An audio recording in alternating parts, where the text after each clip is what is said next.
Everyone, and thank you very much for coming to this press conference.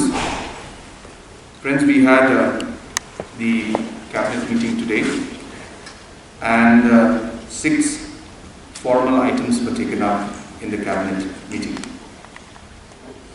The first item that we took up was to amend Rule 10A of the Meghalaya State Guest Rule 1991.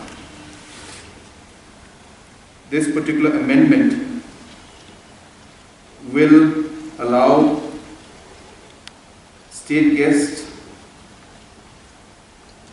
who may be accorded the status of a state guest would be retired judges and his or her spouse and 2 other dependents, members of the family, during their visit to Meghalaya houses at Kolkata and at New Delhi.